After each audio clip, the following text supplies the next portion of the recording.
গতকালকে মহাসম্মেলন হয়েছে চরমোনা পীর সাহেবের, আপনারা দেখেছেন।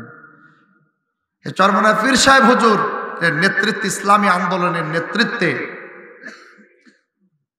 ঢাকা সরোয়ার্দী উদ্যানে যে মহাসম্মেলন হয়েছে, এই মহাসম্মেলনে বাংলাদেশের সকল দলের একজন করে হলেও নেতা সেখানে আগমন করেছেন। আল্লাহু আকবার।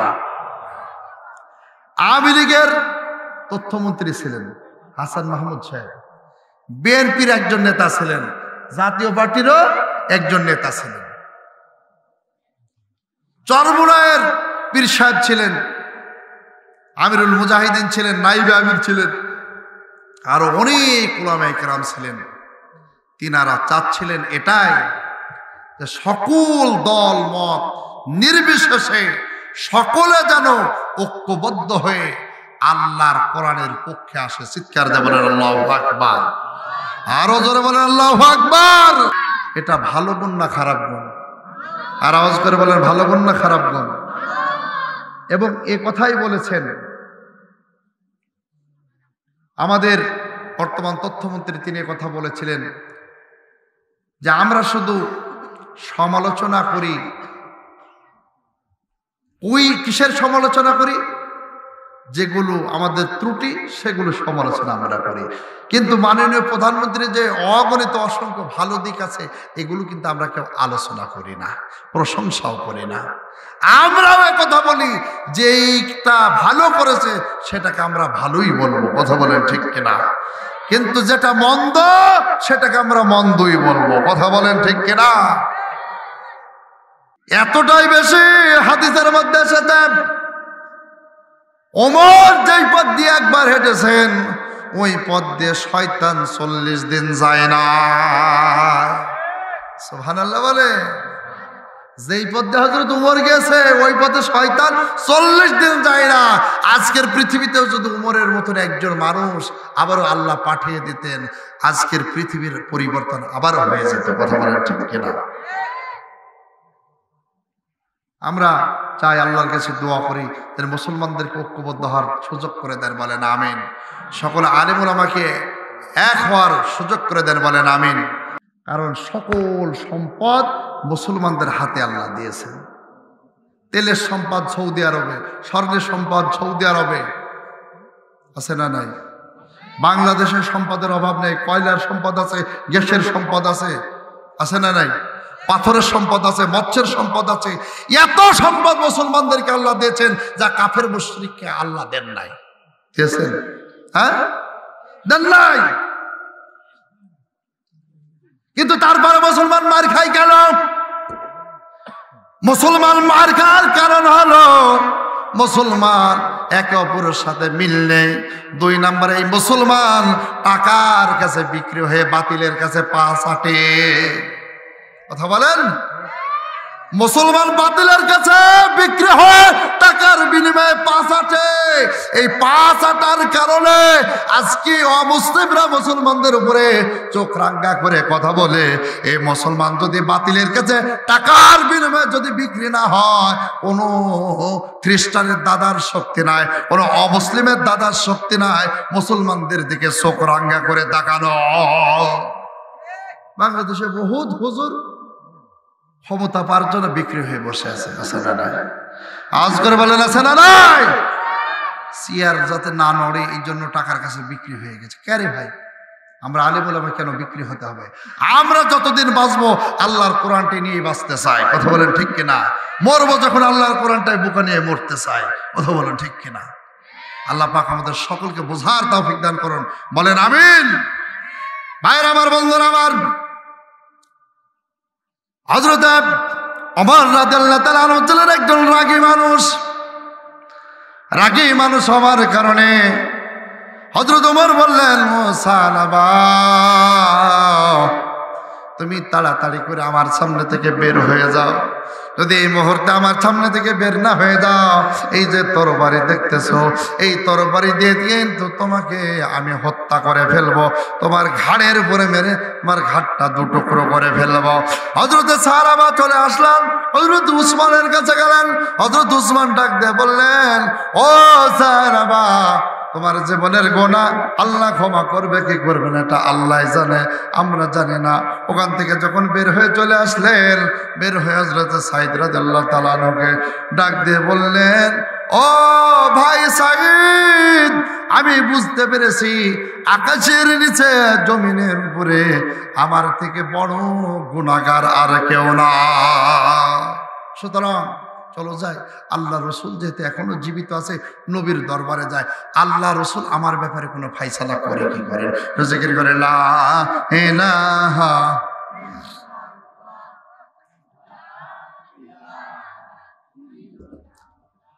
লা ইলাহা লা ইলাহা ইল্লাল্লাহ মুহাম্মাদুর রাসূলুল্লাহ সাল্লাল্লাহু। চলো আল্লাহর নবীর দরবারে যাই। বিশ্ব নবী মুহাম্মদুর রাসূলুল্লাহ সাল্লাল্লাহু আলাইহি ওয়াসাল্লামের দরবারে চলে গেলেন। নবীজি বললেন, আল্লাহর নবীর কাছে হাজির হয়ে বললেন, ইয়া রাসূলুল্লাহ, ইয়া হাবিবাল্লাহ, হুজুর গো, আমি তো পাপ করে ফেলেছি, আমি তো আমার বন্ধু সাঈদের স্ত্রীর হাত ধরেছি, আমার জীবনের গুনাহ মাফ হবে কিনা বলুন। আল্লাহ নবী চেহারাটা ঘুরায় নিলেন, বাম দিকে গেলেন, বাম দিক থেকে ঘুরায় নিলেন, সামনে গেলেন। আল্লাহ নবী সেখান থেকে মুখ যখন ফিরাই নিলেন, সালাবা সাঈদকে ডাক দিয়ে বললেন, বন্ধু সাঈদ রে, আমি বুঝতে পেরেছি আবু বকরের কাছে গেলাম, আবু বকরের সমাধান দিল না, ওমরের কাছে গেলাম, ওমরও সমাধান দিল না, উসমানের কাছে গেলাম, উসমানের সমাধান দিল না, আমি বিশ্ব নবীর কাছে শেষ পর্যন্ত আসলাম, আল্লাহ নবী আমার সাথে কথা বলে না। আমি বুঝতে পেরেছি আকাশের নিচে জমিনের উপরে আমার থেকে বড় গুনাহগার আর কেউ না। ও সাঈদ, তুমি আমার হাতের রশি ছেড়ে দাও, আমি জঙ্গলের মানুষ, জঙ্গলে চলে যাব, আমি আর এই গুনাহগার চেহারা কাউকে দেখাতে চাই না। এভাবে সোজা চলে গেলেন জঙ্গলে। জঙ্গলে যাওয়ার পরে খাওয়া দাওয়া সব বন্ধ হয়ে গেল। আরে আল্লাহর গোলাম সালাবা খাওয়া দাওয়া সব বন্ধ করে দিয়ে হাড়গুলো বুকের বের হয়ে গেছে, চোখটা ভিতরে ঢুকে গেছে, পেটটা পেটের সঙ্গে লেগে গেছে।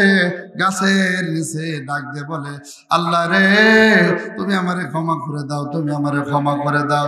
এই যে কান্নাকাটির কারণে জঙ্গলের যত পশু পাখি আছে সব পশু পাখিগুলো কান্না শুরু করে দিল, কেউ আর ঘাসে মুখ লাগাই না। আল্লাহ রাব্বুল আলামিন জিবরাইল আলাইহিস সালামকে ডাক দিয়ে বললেন, ও জিবরাইল, তাড়াতাড়ি যাও, তাড়াতাড়ি যাও, আমার নবীর কাছে যাও, আমার নবীর কাছে একটা মেসেজ নিয়ে যাও। আর আমার নবীকে প্রশ্ন করবা দুইটা। হযরত জিবরাইল আলাইহিস সালাম সাথে সাথে চলে আসলেন, এসে বললেন, ইয়া রাসূলুল্লাহ, হাবিবাল্লাহ গো, হুজুর বলেন তো এই পৃথিবীর মাখলুকের মালিককে? হযরত জিবরাইলের প্রশ্নের জবাব বললেন, ওগো ভাই জিবরাইল, তামাম পৃথিবীর মাখলুকের মালিক হলো আমার আল্লাহ। জিবরাইল বললেন, ইয়া রাসূলুল্লাহ, এই মাখলুক যদি অন্যায় করে, অপরাধ করে, এই মাখলুককে ক্ষমা করার দায়িত্ব নিয়েছেন কে? আল্লাহ নবী বললেন, ও জিবরাইল, এটাও তো আল্লাহ নিয়েছেন। আল্লাহর নবীকে জিবরাইল আলাইহিস সালাম ডাক দিয়ে বললেন, ও ইয়া রাসূলুল্লাহ, হাবিবাল্লাহ, তাহলে আপনি কেন সালাবাকে পাঠিয়ে দিয়েছেন? সালাবাকে কেন আপনি ক্ষমা করেন নাই?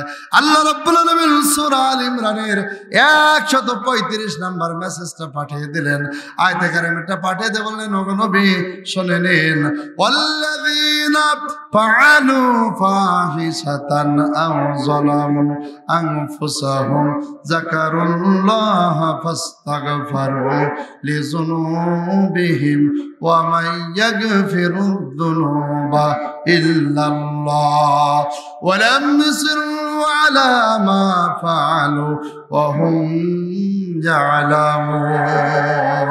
জোরে বলুন আল্লাহু আকবার।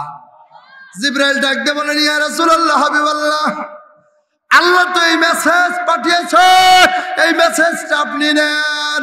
আল্লাহ জানিয়ে দিতেন, কেউ যদি পাপ করে, এরপরে নিজের পাপের জন্য যদি অনুতপ্ত হয় আর বলে আল্লাহ এই পাপ আমি আর কখনো করব না, তুমি আমারে ক্ষমা করে দাও, আমার আল্লাহ তো ওই বান্দাকে ক্ষমা করে দেয়। জোরে বলে যাবে গে সুবহানাল্লাহ। ইয়া রাসূলুল্লাহ, আল্লাহ রাব্বুল আলামিনের নির্দেশ হলো সাহাবাকে তাড়াতাড়ি করে ফিরিয়ে আনেন। সাহাবার চোখের পানি আল্লাহর দরবারে কবুল হয়ে গেছে। আল্লাহর নবী ডাক দিয়ে বলেন, আবু বকর রে, ওমর কোথায় আছে? তাড়াতাড়ি যাও। আমার সাহাবার সাথে আমি কথা বলি না, আমার আমি সাহাবার দিকে তাকায়ও না। আমার সাহাবাকে তাড়াতাড়ি যেখানে আছে সেখান থেকে তাড়াতাড়ি করে নিয়ে এসো। আমার আল্লাহ সাহাবার শানে সূরা আল ইমরানের 135 নম্বর আয়াত নাযিল করে দিয়েছে। হযরত আবু বকর ছুটে চলে গেলেন, উমর ছুটে চলে গেলেন। কোথায় খুঁজে পাবে? কোথাও খুঁজে পাওয়া যায় না। হযরত আবু বকর উমরের ডাক দিয়ে বলে, কোথাও তো খুঁজে পাওয়া যায় না রে। হঠাৎ করে একজন রাখালের সাথে দেখা। রাখালকে ডাক দিয়ে বলে, রাখাল ভাই, তুমি কি জানো এই জঙ্গলের মধ্যে সাহাবা আছে কি? রাখাল ডাক দে বলে, আবু বকর, কে সাহাবা তা তো আমরা চিনি না। সাহাবাকে তা তো আমরা চিনি না, তবে এতটুক বলতে পারি, এই জঙ্গলের মধ্যে এমন একজন আল্লাহর গোলাম আছে, সব সময় শুধু কান্নাকাটি করে, যার চোখের পানির কারণে, যার কান্নার কারণে আমাদের পশুগুলো আর ঘাসে মুখ লাগায় না। হযরত আবু বকর ডাক দিয়ে বলে, ওমর রে, বুঝতে আর বাকি নাই, তিনি আর কেউ হবেন না, তিনি হবেন আমাদের সাহাবা। এ রাখাল ভাই কোথায় আছে, কোন জায়গায় আছে, একটু আমার দেখিয়ে দাও। রাখাল ডাক দিয়ে বলে, আবু বকর রে, ওই যে জঙ্গল, ওই জঙ্গলের গাছের নিচে সেজদায় পড়ে আল্লাহর কাছে সদা সর্বদাই কান্নাকাটি করে। হযরত আবু বকর ছুটে চলে গেলেন, উমর ছুটে চলে গেলেন। যে দেখতে পেলেন গাছের নিচে ডাক দিয়ে বলতেন, আল্লাহ তুমি আমারে ক্ষমা করে দাও, আল্লাহ তুমি আমারে মাফ করে দাও, আল্লাহ তুমি আমারে মাফ করে দাও। হযরত আবু বকর পিঠের উপর হাত রেখে বলছেন, ও ভাই সাহাবা, আর কাঁদতে হবে না, আল্লাহ রাব্বুল আলামিন তোমার জীবনের সব গুনাহ কথা মাফ করে দেয়া জিবরাইল আলাইহিস সালামকে দেয়া সূরা আল ইমরানের 135 নম্বর আয়াত নাজিল করেছে। চলো যাই, ফিরে যাই। সাহাবা মাথা তুললেন, চলে আসলেন। নবীজি ফজরের নামাজে দাঁড়িয়ে গেলেন। হযরত আবু বকর সিদ্দিক রাদিয়াল্লাহু তাআলা আনহু, হযরত ওমর রাদিয়াল্লাহু তাআলা আনহু সাহাবাকে নিয়ে রওনা হলেন। রাত হয়ে গেল, শেষ রাত যখন হয়ে গেল, ফজরে আজান হলো। আল্লাহর নবী ফজরের জামাতের ইমামতি করতেছেন। প্রথম রাকাত হয়ে গেল, দ্বিতীয় রাকাতে দাঁড়ালেন। দ্বিতীয় রাকাতে সূরা তাকাসুর পড়া শুরু করলেন। হযরত সাহাবা সামনের কাতারে জায়গা না পেয়ে পিছনের কাতারে দাঁড়িয়ে গেলেন। আল্লাহ নবী প্রথম রাকাতের পর দ্বিতীয় রাকাত যখন শুরু করলেন, নবীজি বললেন, আল্লাহকুমুত তাকাসুর হাত্তা যুরতুমুল মাকাবির। এই আয়াত পর্যন্ত যখন বললেন, পিছন থেকে একটা বিকট আওয়াজ আসলো। নবীজি সালাম ফিরালেন, সালাম ফিরে বললেন, সাহাবীরা রে, দেখো তো পিছনে কি একটা বিকট আওয়াজ দিয়েছে। হযরত সালমান ফারসি রাদিয়াল্লাহু তাআলা উঠে চলে গেলেন। যে দেখতে পেলেন দুনিয়ার কোনো মানুষ এত জোরে আওয়াজ দেয় নাই। যিনি আওয়াজ দিয়ে পড়ে গিয়েছেন তিনি আর কেউ নন, যাকে আমার আল্লাহ ক্ষমা করে দিয়েছেন তিনি হলেন হযরত সালাবা। আল্লাহ নবীর কাছে আসলেন, এসে বললেন, ইয়া রাসূলুল্লাহ, ইয়া হাবিবাল্লাহ, হুজুর হযরত সালাবা চিৎকার দিয়ে পড়ে গেছেন। হযরত সালমান ফারসি হাতে হাত লাগালেন। হাতে হাত লাগিয়ে দেখে না আর দেহের ভিতরে প্রাণ নাই। আল্লাহ নবীকে বললেন, ওর মুখে পানির ছিটা দাও। পানির ছিটা দেওয়া হলো। এরপরেও কোনো নড়াচড়া করে না। সাহাবা যে বললেন, ইয়া রাসূলুল্লাহ, হাবিবাল্লাহ, আপনার সাহাবা যাকে আল্লাহ পাক মাফ করে দিয়েছেন, দুনিয়ার মায়া মহব্বত পরিত্যাগ করে দুনিয়ায় থেকে বিদায় নিয়ে চলে গিয়েছেন। আল্লাহ নবী চোখের পানি ধরে রাখতে পারলেন না, চোখ দিয়ে অশ্রু ঝরঝর করে পড়ে কাঁদতে কাঁদতে হয়রান হয়ে যাচ্ছেন। আল্লাহ নবী সাহাবীদেরকে ডেকে বললেন, সাহাবীরা রে, যেই সাহাবার সাথে আমি রাগ করে কথা বলি না, যেই সাহাবাকে আল্লাহ পাক ক্ষমা করে দিয়েছেন, ওই সাহাবা আজকে দুনিয়া থেকে বিদায় নিয়ে চলে গেল। আমার সাহাবার কাফন দাফনের ব্যবস্থা করো, আমি নবী নিজেই জানাজা দেব। চিৎকার দিয়ে বলেন সুবহানাল্লাহ। জানাতে অংশগ্রহণ করলেন। সাহাবারা লক্ষ্য করে দেখলেন আল্লাহ নবী বৃদ্ধাঙ্গুলের উপরে ভর করে করে হাঁটতেছেন, ভর করে করে হাঁটতেছেন। সাহাবারা প্রশ্ন করলেন, ইয়া রাসূলুল্লাহ, হাবিবাল্লাহ, হুজুর, অনেক জানাজায় তো আমরা শরীক হয়েছি, কিন্তু দেখি না আপনি আঙ্গুলে ভর দিয়ে হাঁটতে, আজকে কেন সাহাবার জানাজা আপনি ভর দিয়ে হাঁটতেছেন? আল্লাহ নবী বলেন, ও সাহাবীরা, আমার আল্লাহ সাহাবার তওবাকে এতটাই কবুল করেছেন, আকাশ থেকে হাজার হাজার ফেরেশতা পাঠিয়েছেন। ওই ফেরেশতাদের ভিড়ের কারণে আমি নবী পা রাখার জায়গা পাচ্ছি না। সুবহানাল্লাহ বলবেন না? তওবা করেছেন কার কাছে? খুশি হয়েছেন কে? জীবনের গুনাহ মাফ করে দিয়েছেন কে? এখন বলেন, আজকের মাহফিল থেকে যদি আমাদের পাপের জন্য আমরা একটু আল্লাহর কাছে তওবা করি, আজকের মাহফিল থেকে যদি আমাদের পাপের জন্য আল্লাহকে ডেকে বলি, আল্লাহ, জীবনে অনেক পাপ করেছি, গভীর রাত্রে তোমার কাছে তওবা করছি, তুমি আমারে ক্ষমা করে দাও, বলুন তো ক্ষমা করে দেবেন কে? সুতরাং আজকের মাহফিল থেকে বসে আমরা তওবা করতে রাজি আছি তো ভাই? রাজি আছি তো? হে রব, তুমি চেয়ে দেখো, তোমার গোলামেরা তওবা করতেছে, আমাদের জীবনের সব গুনাহ খাতা মাফ করে দাও, বলেন আমিন।